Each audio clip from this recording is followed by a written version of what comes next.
বাসর রাত। সাব্বির বাসর ঘরে ঢুকে বিছানার দিকে তাকিয়ে দেখলো তার নববধূ রিমি বিছানায় নেই। কিছুটা অবাক হলো, রুমের বাইরে চলে আসলো। ওয়াশরুমের সামনে এসে চেক করলো, কিন্তু ওয়াশরুমেও নেই। ছোট বোনের রুমের দিকে এগিয়ে গেল। ছোট বোনের রুমের সামনে এসে মিতু মিতু বলে ডাক দিল। মিতু রুম থেকে বের হয়ে আসলো। কি হয়েছে ভাইয়া, এত রাতে ডাকছো কেন? তোর ভাবিকে রুমের মধ্যে পাচ্ছি না। কি বলছো? এত রাতে ভাবি কোথায় যাবে? আমি তো সেই কখন থেকে এসে ঘুমিয়ে পড়েছি। আচ্ছা চলো তো আব্বু আম্মুর রুমে গিয়েছে কিনা দেখি। দুই ভাই বোন তাদের বাবা মার রুমের দিকে এগিয়ে গেল। বাবা মার রুমের সামনে এসে ডাক দিল। সাব্বিরের মা বাবা রুম থেকে বের হয়ে আসলো। জানতে চাইলো কি হয়েছে।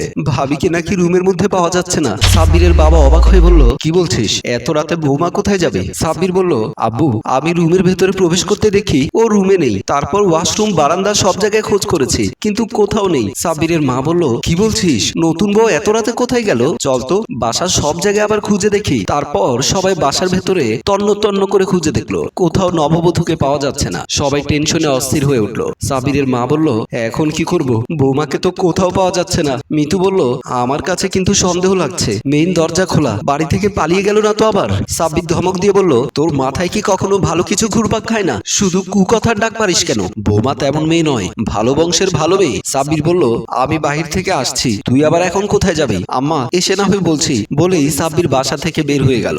সবার মধ্যে অস্থিরতা কাজ করছে। সাব্বির বাসা থেকে বের হতেই কানের কাছে ছাদ থেকে সজোরে মেয়েলি চিৎকার ভেসে আসলো। সাব্বির চমকে উঠলো, দৌড়ে সিঁড়ি দিয়ে ছাদের দিকে উঠলো। ছাদে পা রাখতেই তার নববধূ রিমিকে বেহুশ অবস্থায় ছাদে পড়ে থাকতে দেখে চমকে উঠলো।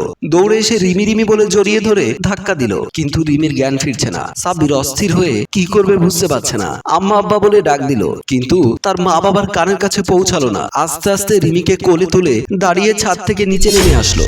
বিছানার উপরে রিমিকে শুইয়ে দিল। সাব্বিরের মা বাবা বোন দৌড়ে আসলো। সাব্বিরের মা পানির গ্লাস থেকে পানি ছিটাতে রিমি হুঁশ ফিরল। চোখ মেলে সবাইকে দেখে চমকে উঠে থতমত খেয়ে বলল, আমি এখানে কেন? আর আপনারা সবাই আমার দিকে তাকিয়ে আছেন কেন? সাব্বির অবাক হয়ে বলল, রিমি তুমি ছাদে গিয়েছিলে কেন? কখন আমি ছাদে গিয়েছি? তোমাকে তো ভাইয়া ছাদ থেকে বেহুশ অবস্থায় নিয়ে এসেছে। কথাটি শোনা মাত্রই রিমির চোখ বড় বড় হয়ে গেল। অবাক হয়ে বলল, কি বলছো তুমি?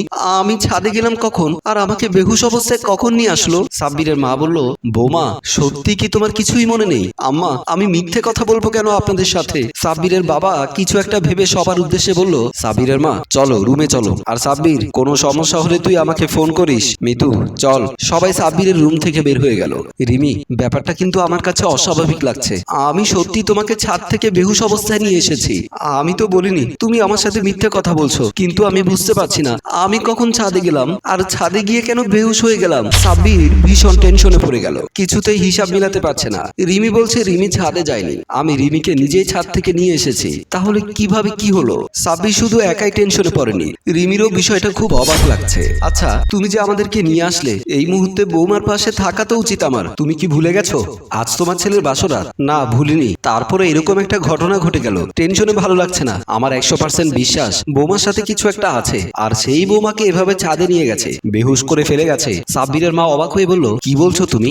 আমি সব বিশ্বাস করি না। সাব্বিরের মা তোমার বয়স হয়েছে কিন্তু বুদ্ধি হয়নি, আর তোমার বিশ্বাস না করলেও কিন্তু সত্যটা মানতে হবে। বৌমা স্বাভাবিক অবস্থায় ছিল না, তুমি পানি ছিটিয়ে কিন্তু ওর হুঁশ ফিরিয়েছো। সাব্বির বেহুশ অবস্থায় কিন্তু ছাদ থেকে নিয়ে এসেছে। সবকিছু দেখার পরও কিন্তু তুমি এভাবে বলতে পারো না। তা ঠিক, কিন্তু কি আছে বৌমার সাথে সেটা জানার জন্য কালকে একজন তান্ত্রিক নিয়ে আসবো। আজকের রাতটা ভালোই ভালোই পার হতে দাও, ঘুমিয়ে পড়ো না। কারণ আমার মনে হচ্ছে আবার কোনো অঘটন ঘটবে। আবার কি অঘটন ঘটবে? যখন ঘটবে তখনই বুঝতে পারবে। সাব্বিরের মা আবারও টেনশনে পড়ে গেল। কি ব্যাপার, তুমি এভাবে পায়চারি করছো কেন? আসো বিছানায় আসো। আসলে আমার খুব টেনশন হচ্ছে। তুমি ঘুমাও। কিসের টেনশন? না কিছু না, তুমি ঘুমিয়ে যাও, আমি একটু পরেই শুয়ে পড়বো। এমনটা বললে হবে না, আজ আমাদের বাসর রাত। আজ রাত একটা মেয়ে একটা ছেলের জীবনের কাঙ্ক্ষিত রাত। এই রাতে দূরত্ব বাড়ালে কিন্তু হবে না। সাব্বির রিমির কথা শুনে কিছুটা আশ্বস্ত হলো। মনে মনে ভাবলো হয়তো রিমি স্বাভাবিক অবস্থায় ফিরে এসেছে। মনে কিছুটা সাহস সঞ্চয় করে সাব্বির বলল, আচ্ছা ঠিক আছে আসছি। বিছানার উপরে উঠে রিমির পাশে বসলো। রিমির হাতটা ধরতে রিমির চোখ দুটো বড় হয়ে গেল। লাল লাল দুটি চোখ, কি যে ভয়ঙ্কর। মুহূর্তের মধ্যে রিমি ভয়ঙ্কর রূপ ধারণ করেছে। মাথার উপরে ফ্যান ঘুরছে, কিন্তু সেই বাতাসে রিমির চুল ওড়া সম্ভব নয়। কিন্তু রিমির চুলগুলো উঠছে। সাব্বির অনেকটাই ভয় পেয়ে গেল। রিমি সজোরে ধাক্কা দিল সাব্বিরের বুকের উপর। এক ধাক্কায় সাব্বির বিছানা থেকে নিচে পড়ে গেল। কোমরে প্রচন্ড ব্যথা পেল। রিমির দিকে তাকিয়ে দেখলো রিমি হা হা করে হাসছে। সাব্বির একবার চেষ্টা করছে, কিন্তু সোজা হয়ে দাঁড়াতে পারছে না। রিমি বিছানা থেকে লাফ দিয়ে সাব্বিরের সামনে বসলো। হাসতে হাসতে রুম থেকে বের হয়ে গেল। সাব্বির দ্রুত মা বাবা বলে চিৎকার দিতে লাগলো। উঠে দাঁড়ানোর আবারও চেষ্টা করলো। করছে। অনেক কষ্টে উঠে দাঁড়ালো। সাব্বিরের চিৎকার শুনে তার মা বাবা রুম থেকে দৌড়ে বের হয়ে আসলো। মেন দরজার দিকে তাকাতে দেখলো রিমি এলোমেলো চুলে মেন দরজা খুলে বের হয়ে যাচ্ছে। সাব্বিরের মা বাবা বৌমা বৌমা বলে ডাক দিল, কিন্তু রিমি শুনলো না। এমন সময় কোমরে হাত দিয়ে খোঁড়াতে খোঁড়াতে সাব্বির রুম থেকে বের হয়ে মা বাবার কাছে আসলো। সাব্বিরের মা বাবা সাব্বিরের এমন অবস্থা দেখে চমকে উঠলো। সাব্বিরের মা সাব্বিরকে জড়িয়ে ধরে কাঁদো কাঁদো গলায় বলল, কি হয়েছে বাবা, কোমরে হাত দিয়ে এভাবে হাঁটছিস কেন? সাব্বির বলল, আগে বলো তোমার বৌমা কোথায় গেছে? বৌমা তো দরজা খুলে বাইরে চলে গেছে, আগে ওকে থামাও, ও হয়তো ছাদের দিকে গেছে। সাব্বিরের বাবা মা দৌড় দিল মেইন দরজার দিকে। সাব্বিরও খোঁড়াতে খোঁড়াতে বাবা মার সাথে মেইন দরজা খুলে বাসা থেকে বের হয়ে গেল।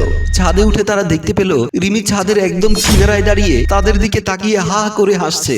কি যে ভয়ঙ্কর রূপ তার! রিমির এমন ভয়াবহ রূপ দেখে সবাই ভয় পেল। সামনে এগিয়ে যাওয়ার সাহস কেউ পাচ্ছে না। রিমির বাবা সাহস করে দৌড়ে কাছে গেল। রিমির কাছে আসতেই রিমি বেহুশ হয়ে সাব্বিরের বাবার উপরে ঢলে পড়ল। তখন সাব্বির ও সাব্বিরের মা দৌড়ে আসলো রিমির কাছে। সবাই হাতে হাত ধরে রিমিকে ছাদ থেকে নিচের দিকে নিয়ে আসলো। এবার রিমিকে সাব্বিরের মা বাবার রুমে বিছানার উপরে শুইয়ে দেওয়া হলো। সাব্বিরের বাবা বলল, সাব্বির তুই তো রুমে যা, আমি তান্ত্রিক শুক্কুরকে ফোন দিয়েছি, আগামীকাল সকালেই চলে আসবে। আর তো মাত্র 3 ঘন্টার ব্যাপার। এই 3 ঘন্টা আমি আর তোর মা বৌমার পাশে দাঁড়িয়ে থাকবো, তুই রুমে গিয়ে ঘুমা। সাব্বির আর কোনো কথা না বলে চুপচাপ রুম থেকে বের হয়ে গেল।